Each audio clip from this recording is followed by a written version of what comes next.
Hi. I am powering through these request videos, so I'm going to talk about Jupiter in the first house. Now, this is super interesting to me. I know I say that a lot, most of the things are, but Jupiter in the first house is a really incredible energy. A lot of your soul's expression is going to be focused outwardly and expansively. You're someone that is really awe-inspiring and can take up an entire room, just fill it with power and light and positivity and expression and optimism. The way that you carry yourself is just incredibly magnetizing and real and you're someone that is quite obviously full of wisdom and inspiration. You know, your personality is great. It affects people in a really positive way. And you're gonna find that from a very early time in your life, probably a lot of people just really love you. It's obviously going to depend on the sign that your Jupiter is in as well. The only way I would contradict myself on what I just said is that Pluto in Scorpio, Pluto in Capricorn, these two energies in particular can be a bit challenging for other people to experience. And if that's in your first house, the whole everyone's totally in love with you thing might be a little bit less, but they're still going to be completely infatuated with you and think that you're super cool. They're just also going to be intimidated. But for the most part, yeah, it's like everyone's going to just like you. People are going to be attracted to you and not really know why. Like, you have this magical aura around you that's just there all of the time. And that's a really super cool thing.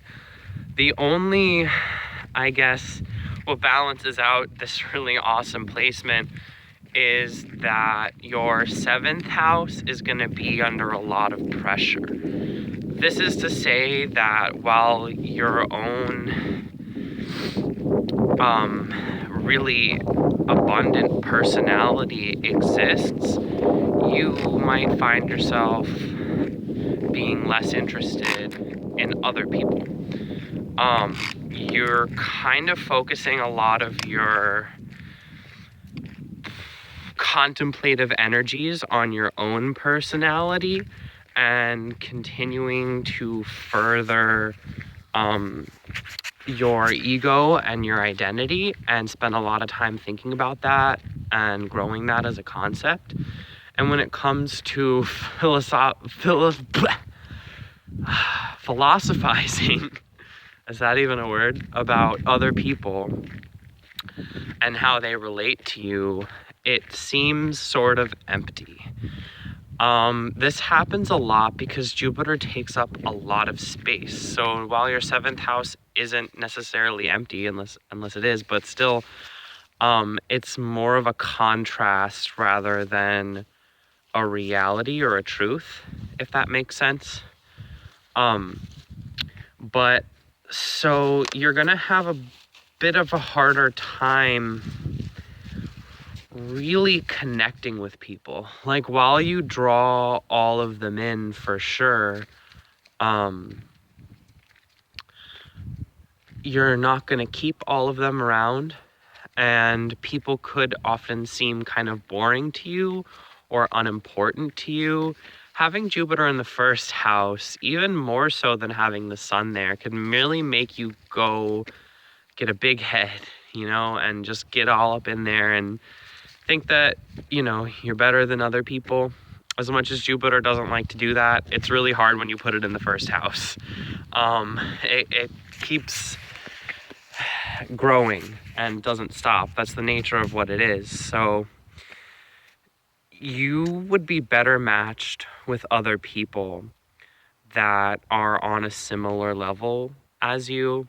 Maybe someone with Jupiter in the 7th, not that it needs to be that matchy-matchy, but someone that is a big powerhouse, wherever it is, in a way that can aspect you and kind of bring you back down to earth and call you out on your bullshit and stand in their own independence and integrity. Those are the people that you're going to be more attracted to, not kind of the groupies or the fans or the acquaintances in your life.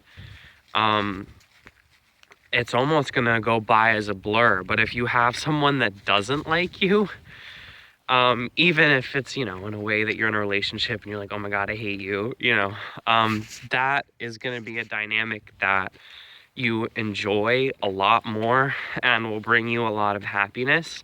So realizing that is important because, yes, you can have healthy, beautiful, loving relationships, and you will find people that are just as cool, if not cooler than you, that can really just focus you and point out some of the flaws that you have so that you can self-expand even more.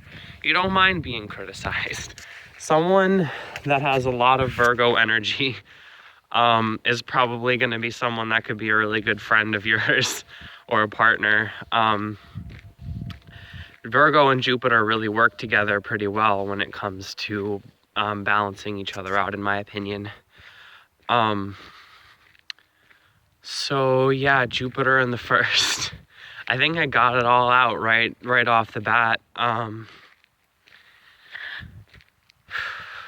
You are really incredible, very amazing. I'm being very complimentary, but you bring a really important energy to the world. The 1st house is what affects everyone immediately when you're just going through life. So you have the ability to just affect everyone around you. It's just kind of an all-encompassing thing. So you're doing a lot of really good work here, and you should be proud of that. It's kind of hard to talk too much more about it without knowing what sign it's in, but yeah, Jupiter's great. I love Jupiter. It's an awesome, awesome planet and an awesome energy. So yeah, I hope you guys enjoyed that. If you have Jupiter in the 1st, I'd love to hear about it, and what your rising is too, and how that influences it. Super, super interesting. And if you want to help me expand my life, then please check out my projects. I really want to travel and grow and support my family, and this is really an integral part of that. So I really love all the support that I've been getting, you guys. It's really momentous and awe-inspiring. So, all right, yeah, much love.